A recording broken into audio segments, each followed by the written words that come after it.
Bueno, y en su cuenta pública el presidente Sebastián Piñera propuso, entre otros temas, la reducción del número de parlamentarios. Queremos hablar de este tema, de otras propuestas que también han surgido en ese mismo sentido. Nos acompaña la secretaria general de Evópoli, Luz Poblete. Muchas gracias por estar aquí esta tarde. Gracias por la invitación, Patricia, Andrés. Bienvenida. Me gustaría primero conocer en términos generales qué les parece estos anuncios que se ha hecho respecto a la reducción de los parlamentarios, el límite a la reelección y en general la discusión que se ha estado dando, por ejemplo, en otros temas como rebajar la dieta de los parlamentarios. ¿Considera que es lo adecuado? ¿Hay que analizar estos eventuales privilegios que pueden tener también los parlamentarios? ¿O se trata de una autoflagelación, como dijo la senadora Jacqueline Van Rysselberghe, quien incluso ayer dijo acá en una entrevista la frase de que cualquier patipelado podía hacer este tipo de críticas a quienes se desempeñan en el servicio público? Mira, la verdad, reconocemos desde Evópoli esta iniciativa que ha tomado el presidente Piñera y este gobierno de poder hacer una reforma al Congreso. Efectivamente, desde Evópoli, los días anteriores a eso, propusimos que una reforma más profunda, bien revisada, respecto de la dieta parlamentaria en su conjunto, lo que considera no solamente los sueldos, sino que también la revisión de las asignaciones que tienen, entre ellas los viáticos, fue algo que nosotros propusimos, la reducción o rebaja, al menos el análisis de... ¿Usted tiene alguna propuesta, perdón, Luz, en cuanto a cuánto debiera rebajarse la dieta? Por lo menos de Frente Amplio dicen 20 sueldos mínimos, el equivalente a 6 millones de pesos. ¿Tienen alguna propuesta puntual frente a eso? No, la propuesta que nosotros pusimos sobre la mesa tiene relación con los indicadores que nos da la OCDE respecto de las dietas parlamentarias a lo largo del mundo, en el cual nosotros lideramos hacia arriba, digamos, encabezando el ranking de los sueldos más altos de los parlamentarios. Y además que esa revisión no solamente sea a nivel de parlamentarios, sino que de los sueldos altos dentro del gobierno y el Congreso. En el fondo, todo aquello que tenga fondos públicos y que pague esas ¿Dice usted dietas. Extenderlo también a los altos ingresos cargos de los ministros? Los ministros caen también dentro de eso, los altos cargos dentro del Estado chileno, y eso en general. Y teniendo como parámetro el estudio de la OCDE, donde nos posiciona dentro de los más altos sueldos. Entonces hay que hacer una revisión respecto de eso. Porque muchos han catalogado esa medida de populista o derechamente, citando nuevamente a la presidenta de la UDI, de que esto va a marginar a mucha gente buena de llegar al Parlamento, cuando, a ver, los chilenos tienen hartas críticas sobre la calidad de nuestro Parlamento el día de hoy. Por lo mismo tiene que hacerse una revisión seria. Yo creo que proponer hoy día un porcentaje o una cantidad es un poquito irresponsable. Yo creo que justamente es abrir el tema y ver cómo está distribuido tanto las asignaciones, porque la dieta, no solamente el sueldo, sino que todas las asignaciones que tienen para los distintos gastos para poder hacer. ¿Pero puede evitar que llegue gente desempeño. buena, insisto en las comillas, al Congreso? Yo creo que en eso hay que hacer la comparación de cuáles son las responsabilidades que tiene cada uno de estos cargos, cuáles son las funciones que cumplen, cómo se hace cualquier estudio de remuneraciones en los altos cargos dentro de distintas organizaciones.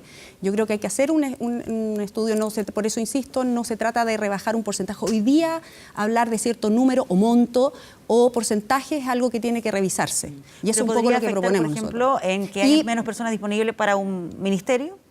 Si es que esto se extiende, como usted dice, la rebaja de los sueldos. La verdad que nosotros consideramos que dentro del servicio público hay harto no solamente de capacidad técnica, sino que harto de vocación pública y de servicio público. Y en eso uno tiene que estar dispuesto a que cuando asume ciertas responsabilidades, saber muy claramente cuánto obviamente es el valor del cargo en sí, más allá del pago a la persona en particular. Entonces, creemos que si se hace en forma responsable y esa revisión es acorde a esas funciones, responsabilidades, y se rebaja a un número, a un monto que es considerable y que considera esas variables, no deberíamos tener menores personas disponibles a eso, si es que tienen la vocación y el servicio público. Porque uno le recuerda la discusión, yo recuerdo en el primer gobierno de Sebastián Piñera, cuando se decía que mucha gente del mundo privado, poco menos que hacía un esfuerzo por sumarse al servicio público, con sueldos que son 20 veces, 30 veces superiores a un sueldo mínimo, y hacía un esfuerzo poco menos que había que agradecerle por venir al servicio público.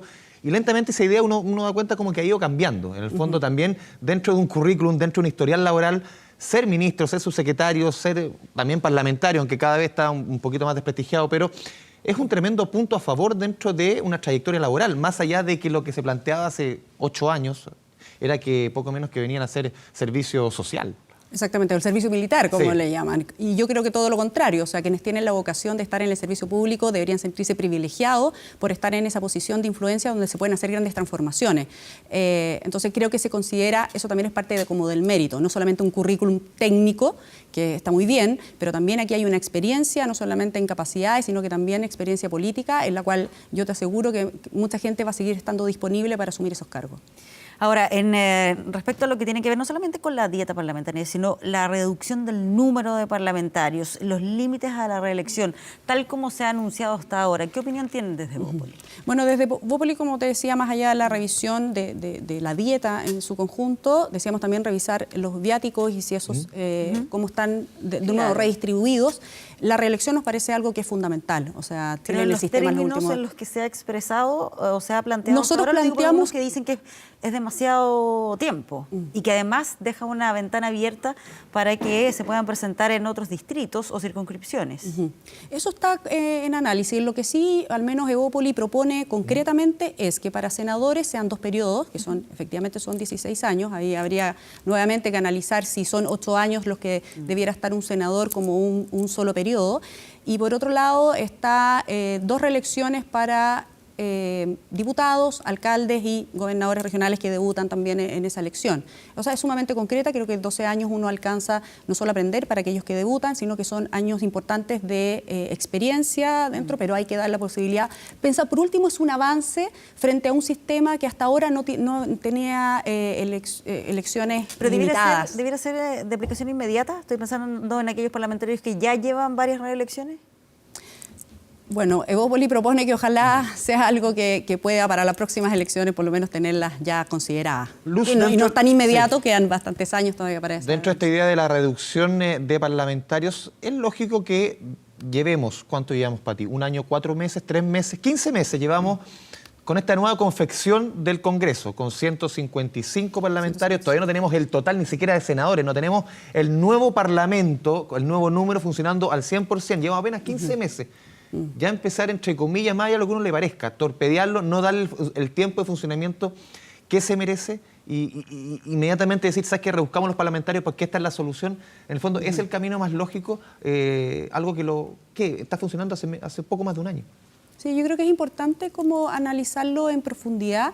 Primero, ver si efectivamente el impacto de aumentar de 120 a 155, tanto el impacto en representatividad, por un lado, y también respecto al desempeño y a la calidad, del ejercicio, del trabajo legislativo. ¿Aumenta realmente, mejora en su calidad, ha mejorado la discusión, al menos lo que hemos visto en este último año, para poder tener esa evaluación? Y los senadores en ese caso tampoco lo han designado. Pero hay un consenso más bien, yo tendo a pensar que más bien generalizado respecto a cuáles fueron las razones y las variables que se consideraron. Yo, la verdad, y desde Bópoli estamos levantando también un estudio respecto a eso con nuestro centro de estudio horizontal, justamente para poder ver cuáles son las variables de análisis para poder hacer esa rebaja. Yo no me casaría con un número de reducir nuevamente a 120, sino que... ¿Cuál sería la cifra ideal? Lo digo porque también el presidente de Renovación Nacional ha dicho que ellos pensaban, o él pensaba que la propuesta no iba a ser rebajar a 120 diputados, sino a 138, porque según él eso permitía que estuvieran representadas todas las fuerzas políticas y que, en sus palabras, le complica tirar a la calle a un sector de la población chilena. Sí, y en eso yo concuerdo con el presidente de Renovación Nacional, y desde Bópoli también justamente esta revisión y este análisis y este estudio debe decir, no es llegar y tener una cifra, sino que realmente analizar las variables de por qué estaremos pidiendo el rebajarla, y ese número no puede ser a costa de la representación que tengan las distintas fuerzas políticas y obviamente las distintas regiones. Además, la dispersión, convengamos que en nuestro país también va a ser un factor que para poder tener la representación de esos pequeños distritos o regiones. Te quiero llevar a otro tema, Luz, el tema... ¿Tú quieres seguir con este Pati? Sí, un último punto, lo que tiene que ver con la reelección, también en línea con lo que comentó el presidente de Renovación Nacional, Mario Desbordes, para ver si es que está en línea con lo que opinan en Evópoli. Y él decía que también aquí se debiese aprovechar esta oportunidad para colocarle un tope a la reelección a aquellos que fueron electos con trampa. Es decir, dice, hay alguien que haya recibido platas negras, que no se pueda postular ni reelegir nadie que haya sido condenado, sancionado, que se haya acreditado, aunque no haya sido sancionado, que recibió platas negras, no debería ir a la reelección. Debería tener prohibido reelegir. A mí me parece que obviamente los estándares hoy día de exigencia, de probidad, de conducta ética en alguien que va a representar en el Parlamento o en cualquier cargo público debiera tener un mínimo de requisitos de probidad. Luz, la última pregunta, se nos va el tiempo. Esta propuesta del presidente de RN, Mario Desbordes, en torno a ser realistas en la discusión de la reforma tributaria, si no es posible el trámite legislativo, derechamente desechar la integración del sistema tributario. ¿Le puso un misil a la reforma? Yo creo, mira, nosotros lo hemos conversado en los comités políticos, obviamente con el gobierno, llevó Politún, ahí puso sobre la mesa una propuesta para enriquecer la modernización tributaria, donde para nosotros por lo menos el análisis y la discusión respecto de la integración es algo que se tiene que dar y es parte de los pilares. ¿Pero para usted no de se debe esa ceder en la reforma. integración o es un punto que se podría entregar quizás a la oposición? Yo creo que si no se da todavía la discusión respecto de cuál es el real impacto de tener la integración o no, cuando no hemos visto los beneficios y las ventajas que no se han analizado, no podemos decir de antemano. Los números de Hacienda ya los entregó. Ya lo he entregado, pero está en discusión en el Parlamento. Entonces, al menos desde la propuesta de Evópolis, la integración es parte importante de esa reforma. Sí, y en una última pregunta, ante la posibilidad de que el movimiento de José Antonio Kast se transforme en partido, ¿debiese ser parte de Chile Vamos? Bueno, nosotros que somos un partido nuevo, Patricia, déjame decirte que formar un partido tiene harto de esfuerzo, harto de trabajo, es un proceso que está recién iniciando. Yo esperaría a que formara el partido para ir a discutir la decisión. Parece que es algo inminente, entonces en el supuesto que esto se vaya a concretar en los próximos días, ¿es un tipo de movimiento que está en línea con lo que se piensa o con las ideas de Chile Vamos? Al menos nosotros lo que hemos visto desde Evópolis y por los mismos dichos de Acción Republicana en distintos medios y espacios que ha tenido, nosotros vemos a alguien que desde Chile Vamos es una coalición que está unida, que está a favor y apoya al gobierno de Sebastián Piñera y obviamente alguien que pueda criticarlo o que no es parte de esa coalición, que no apoya al gobierno y que lo critica permanentemente, es alguien que ellos son los que tienen que pensar si adhieren a los valores y principios de Chile Vamos. Luz Poblete, secretaria general de Evópolis, muchas gracias por esta conversación con las 24 horas. Muchas gracias. Gracias por acompañarnos.